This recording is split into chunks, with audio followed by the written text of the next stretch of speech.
Welcome to Paul's Toolbox. Today I'm going to cover sweating pipe, connecting your pipe together with solder. And there are other ways to do this that are easier, and I'll touch on that a little bit later. This is one of the ways. This is called the shark bite fitting, where you just push this in and this push fitting will lock in place. You don't have to solder it or anything.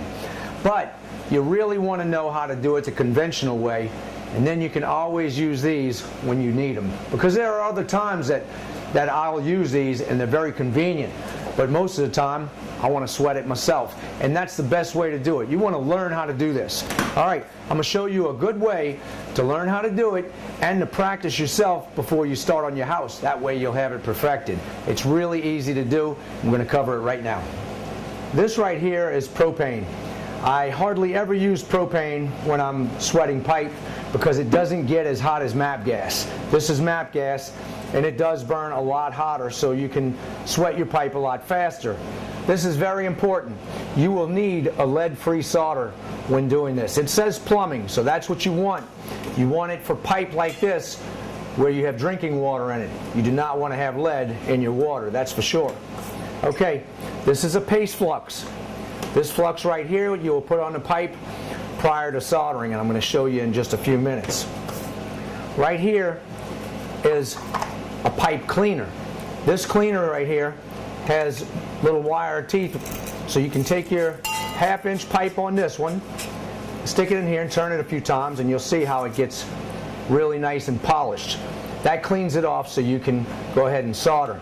Now you pull this out and you have a wire brush to go inside the pipe to clean the insides of fittings or pipes like this. Okay, that is just one type of cleaner. This one is made for half-inch pipes specifically. This one right here is made for both 3/4 and half-inch. So you have your half-inch outside and inside cleaner, and the same here, you have 3/4. If you don't use that, you can use 400 grit sandpaper to clean this edge, or you can use 00 steel wool. Even if you had something that was heavier than 00, it'll work, but I use 00 a lot, and it cleans the pipe real easily. Now we're going to get into your pipe cutters. Here are two different types of pipe cutters. I like to normally get a pipe cutter that has a blade on the bottom, and I'll have one that has a blade on the top, because if you get in a tight spot where you can't get your tool in there, you can work one end and it cuts this half, then you stick it on and this one will cut the other half, so you can ream it around, because sometimes you don't have enough room to bring this one all the way around. That's why these little mini ones sometimes come in handy. When you cut your pipe, what you want to do is just snug it on there. You don't want to push it until it starts biting into there, because you'll put this out around, make it out around, and then your fittings will never work. So you just snug it and you'll turn it, and each time you snug it, you turn it, you'll snug it again, just like that, and it'll go right through like butter if you have a good sharp blade. This right here will get flared a little bit and pushed in. You'll have a little bitty rim around here on the inside, so you want to kind of ream that out and smooth it out. You don't want to go and solder one section here and then come back later and do this, because this is going to transfer heat in here and melt this, and that solder is going to cause you to leak, because it's going to get melted again and probably have a pinhole in it, and you'll have a leak. So make sure you hit this, all of these in one little section. Now if you have something further away, that's fine. After you clean the inside of one and the outside of the other to where they marry each other, you'll want to put flux on there, or you need to put flux on there. So there are different ways that you can apply it. You can use any type of brush, it doesn't matter, but they give you brushes for this, and you just take that and rub it on here all the way around. Okay, now over here I'm going to do the same thing and put it on the inside. But if you don't have a brush, just use a Q-tip or a stick, doesn't matter, anything that's clean that you can use to rub on there. And I'll just use this to put it on the inside. Alright, do not use your fingers, because the oils in your fingers can cause contamination on the flux and you may not have a good solder. I'm not saying it will mess it up every time, but you could have a problem. So you'd rather stay away from the oils on your fingers. After you finish, you can take your Q-tip and discard it. This right here you'll have to wipe down and put in a little baggie because you want to keep it kind of clean. All right, here's what I do a lot of times. I'll just put a rubber glove on and use my finger with the rubber glove to put this on. And when I do that, I can take and throw away these gloves. I can just take it, rub it in, and put it on here, solder my joint, and when I'm done, throw the glove away. Then I don't have to worry about keeping things like this in my toolbox where they can get dirty. Everything has flux in it, and it's all cleaned up and ready to go. Once I have flux on it, I'm a little more cautious about setting this on the ground. I'll just keep it up.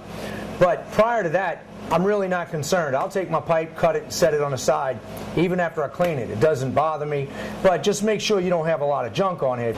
Whenever I'm doing plumbing, I keep some type of extinguisher or water with me where I can put it out, any kind of embers out if I have something like that, especially when I'm working in a wall. Now, when I'm working in a wall, I always have a heat shield. I keep sheets of galvanized sheet metal, and this right here is 26 gauge, so I can take that and put it between two studs and kind of bend it a little bit, and it flexes on those studs, and that way I keep all the heat away from the wood or insulation or anything like that.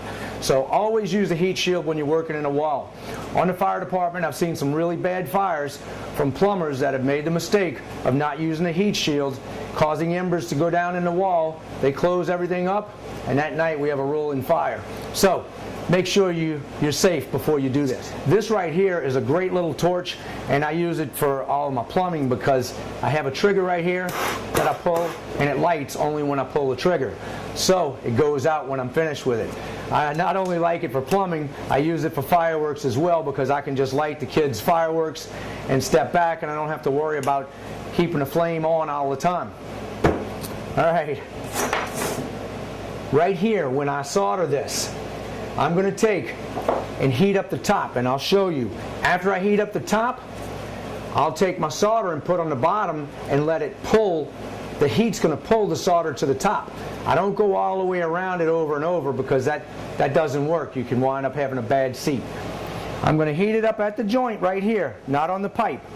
So then I'll just touch it from the back. You'll know when it's hot enough. There you go.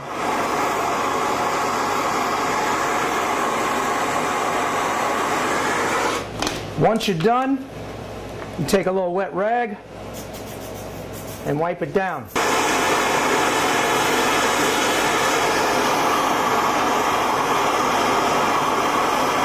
I'm going to heat it from here and show you. You see it pulling right there? That's it.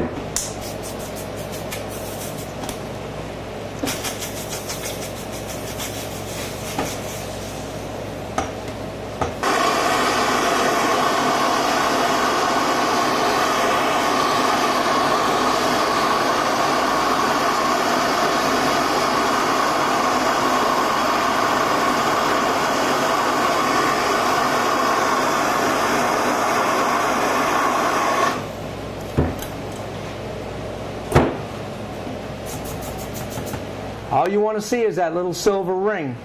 You don't want a whole blob down on here.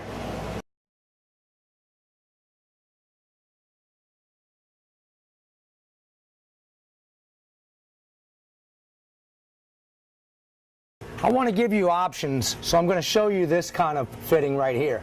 This is a pre-soldered fitting. Okay, you can find these at the hardware stores. They already have solder in there. So all you need to do is clean this end, flux it, slip this on, and heat it up, and you'll see the ring come around here when it gets hot enough. You don't even have to heat it up much. You'll see that solder start coming through. There it is.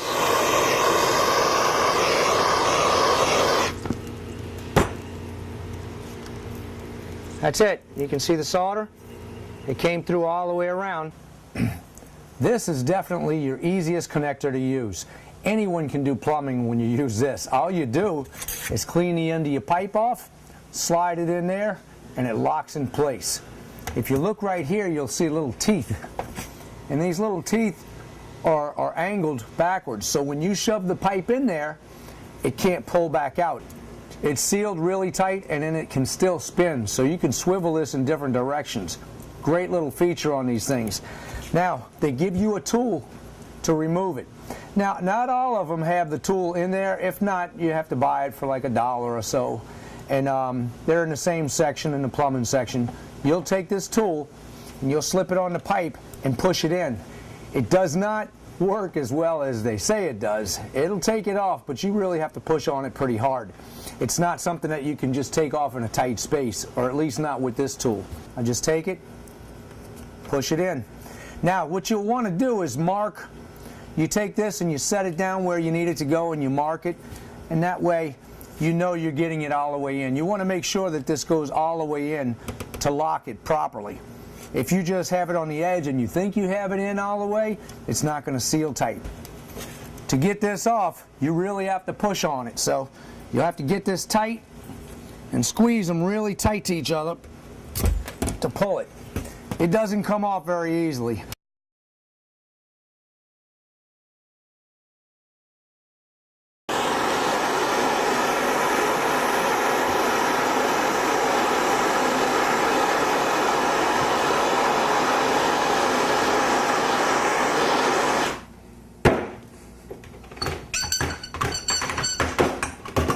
You see how the solder covered all the way through in there? That's when you know it's sealed right.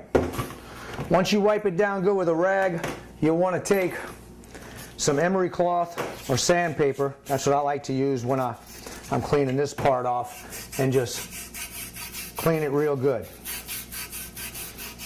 You'll still see the silver on there. That's okay. I had some tubing and some clamps, so I rigged this up. Now my hose is connected, and I'm going to turn this part on. You saw it pressurized just now. All of this is drip dry. You can see, this is how you know that it works. So, that's how you can check yourself. And on these fittings, I showed you how you can take them apart. If you have any leaks at all in here, you come back and do it again. But if you follow my instructions, you're not going to have any problems. Well, that's it for now, and I hope you found this helpful. You can see sweating pipe is really not difficult, and there are a lot of other ways to even make it easier than this. I'm going to touch on that in some later videos. My next video I have, I'm going to put in this description box down below the link, so you can click on it and see how I actually made all of this fit into a wall, because I had to solder some pipe in my wall where I had a leak. And you can see all the precautions that you have, and a couple of stumbling blocks that I come across, but I fixed. No big deal. Check out Paul's Toolbox for all my archived videos. If you found this helpful, hit like, and I'll see you on the next project.